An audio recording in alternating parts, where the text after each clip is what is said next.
सबको नमस्कार। पिछले 2-3 दिन में दिल्ली में केसेस थोड़े कम हुए हैं। बीच में तो एक दिन 180 केस आ गए थे, एक दिन 300 से ज़्यादा केसेस आ गए थे, एक दिन और 150 से ज़्यादा केसेस आ गए थे।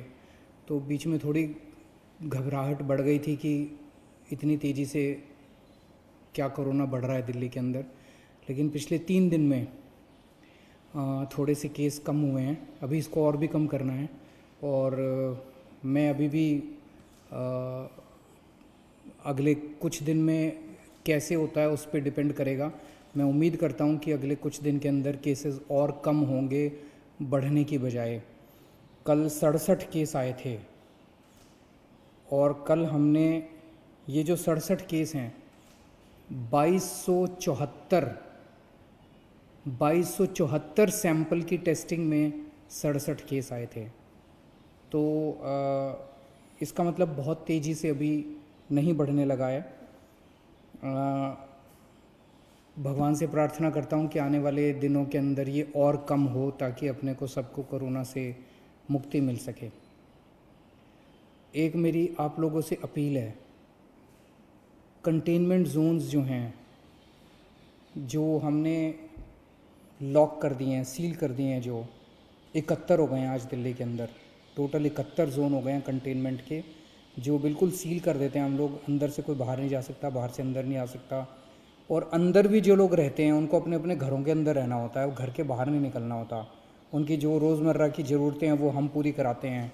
वहाँ पे पुलिस वाले, लोकल प्रशासन बड़ी अच्छा काम कर रहे हैं और वो आपके लिए सारी ज़रूरतें पूरी करते हैं। लेकिन मेरी आप लोगों से विनती है कि कंटेनमेंट जोन्स में बाहर से अंदर और अंदर से बाहर तो हम रोक रहे हैं, लेकिन अंदर लोग सारी कोशिशों के बावजूद कुछ कंटेनमेंट जोन्स के अंदर लोग फिर भी गली में निकल जाते हैं, एक दूसरे के घर चले जाते हैं। अब कल जहांगीरपुरी में एक कंटेनमेंट जोन है, वहाँ पे एक ही कुनबे के 26 लोगों को कोरोना मिला है कल, एक ही परिवार के। तो वो 26 लोग मतलब पास पास कई सारे उनके मकान थे, तो वो एक दूसरे के घर में जा रहे थे। इस कंटेनमेंट के बावजूद भी एक दूसरे के घर जा रहे थे।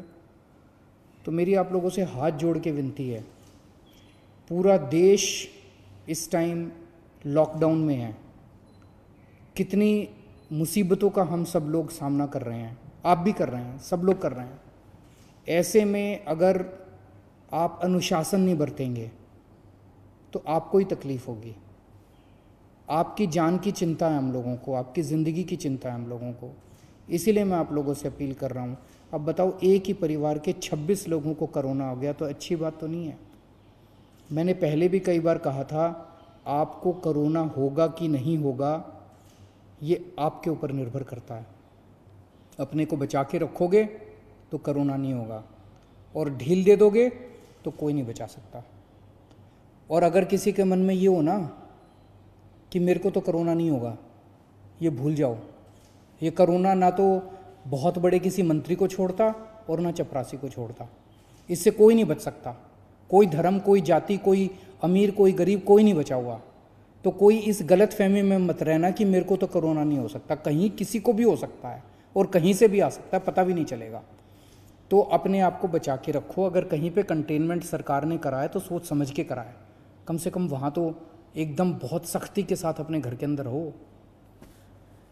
आज सरकार ने एक अहम निर्णय लिया है। अभी कुछ दिन पहले हमने निर्णय लिया था कि कोई भी डॉक्टर, नर्स, अस्पताल में काम करने वाले सरकारी जितने सफाई कर्मचारी, जितने लैब टेक्नीशियन जो अस्पताल में काम करते हैं, कोरोना के मरीजों का इलाज करते वक्त अगर उनमें से किसी को भी कोरोना हो जाता है और अगर उसकी वजह से डेथ हो जाती है तो उसके परिवार को सरकार 1 करोड़ रुपए की सम्मान राशि देगी। लेकिन हम देख रहे हैं कि बहुत सारे दूसरे लोग भी हैं, दूसरे कर्मचारी भी हैं जो कोरोना के मरीजों की सेवा करने में लगे हुए हैं। जैसे पुलिस है, पुलिस के लोग रात दिन कोरोना के मरीजों की जगह जगह सेवा करने में लगे हुए हैं। उसी तरह से हमारे सिविल डिफेंस वॉलंटियर्स हैं जो रात दिन इनकी सेवा करने में लगे हुए हैं। हमारे बहुत सारे प्रिंसिपल्स हैं, टीचर्स हैं जो खाना बांट रहे हैं सब लोगों को। अगर किसी भी कर्मचारी को जो कोरोना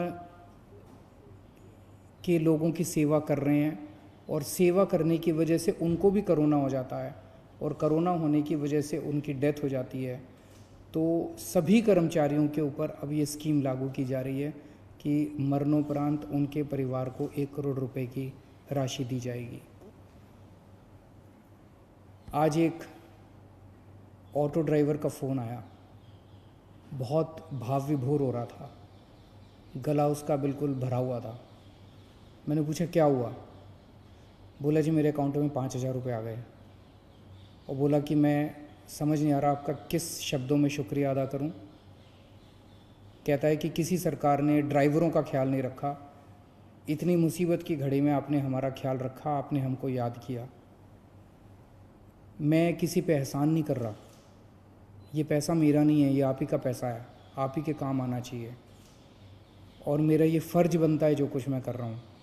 मुझे खुशी है आज हमारे ऑटो वाले, ग्रामीण सेवा वाले और जितने टैक्सी वाले, ई रिक्शे वाले, जितने ड्राइवर्स हैं, जितने भी, सबके अकाउंट में पैसे पहुंचने चालू हो गए हैं। 1 लाख के करीब अभी तक एप्लीकेशंस आई हैं, अभी भी वेबसाइट चालू है, एप्लीकेशंस आ रही हैं और कल से पैसे उनके अकाउंट में जाने चालू हो गए हैं। जो लोग अप्लाई कर रहे हैं उनके जांच कर रहे हैं, हम उनके डॉक्यूमेंट्स की जल्दी जांच कर रहे हैं और उनके अकाउंट में पैसे जाने चालू हो गए हैं, 5-5 हज़ार रुपये हर एक के अकाउंट में। और पूरी दिल्ली के अंदर इस टाइम 60 मशीनें लगी हुई हैं हमारी सैनिटाइजेशन करने के लिए और दिल्ली के काफ़ी इलाकों में सैनिटाइजेशन हो चुका है। जगह जगह मशीनें जा रही हैं, आपको भी, आपके इलाके में भी आएंगे, लेकिन अगर आपको भी पहले कराना है अपना सैनिटाइजेशन हमें ज़रूर बताइएगा, हम आपके इलाके में भी सैनिटाइजेशन मशीनों के द्वारा करा देंगे। दिल्ली में 71 लाख लोगों के राशन कार्ड हैं, सबको राशन मिल चुका है, कंप्लीट हो गया है। 7.5 किलो राशन 71 लाख लोगों को फ्री में मिल चुका है, वो कंप्लीट हो गया है। इसके अलावा बहुत सारे ऐसे गरीब हैं जिनके पास राशन कार्ड नहीं है, उनके लिए हमने कहा था भाई, हमने वेबसाइट खोली थी कि भाई अगर आपके पास राशन कार्ड नहीं है, आप गरीब हैं, आप सरकार से फ्री में राशन लेना चाहते हैं, आप अप्लाई कीजिए। 31 लाख लोगों ने अप्लाई किया अभी तक, उन सबको भी देंगे। उनको बंटना चालू हो गया, स्कूलों के ज़रिए हम राशन बंटवा रहे हैं उनको। 3.5 लाख लोग ऑलरेडी ऐसे लोग राशन उठा चुके हैं जिन लोगों को के पास राशन कार्ड नहीं था। 31 लाख लोगों ने अप्लाई किया, उन सबको भी हम राशन पहुंचा रहे हैं, स्कूलों में राशन बंट रहा है। इन सब चीज़ों के अलावा मैं हमेशा कह रहा हूँ, ये इतनी बड़ी त्रासदी है कि अकेले सरकार कुछ नहीं कर सकती। आप सबका जब तक साथ नहीं होगा हम कुछ नहीं कर पाएंगे। मुझे बहुत खुशी है, मैं सोशल मीडिया पे देख रहा हूँ और इधर उधर से पता चल रहा है, बहुत सारे लोग हमारी भी पार्टी के, दूसरी भी पार्टियों के, समाज सेवी संस्थाओं के अच्छे काम में लगे हुए हैं। कहीं पता चलता है किसी को कि यहाँ कोई भूखा है, यहाँ पे किसी को मेडिकल हेल्प की ज़रूरत है, मैं देखता हूँ कि कोई ना कोई आदमी वहाँ पहुँच जाता है। ये धर्म का काम है, ये पुण्य का काम है, यही इंसानियत है, यही सच्ची भगवान की पूजा और यही सच्ची देशभक्ति है। इस टाइम कहीं आपको कोई आदमी दुखी मिले किसी भी वजह से, उसके दुख को दूर करने की कोशिश करें। और मैं उन सब लोगों को सलाम करना चाहता हूँ जो इस दुख की घड़ी में एक दूसरे की मदद कर रहे हैं।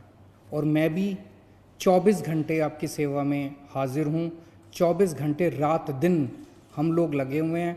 कभी आपको किसी चीज़ की ज़रूरत हो, बेहिचक आप मेरे से संपर्क कर सकते हैं। बहुत बहुत शुक्रिया।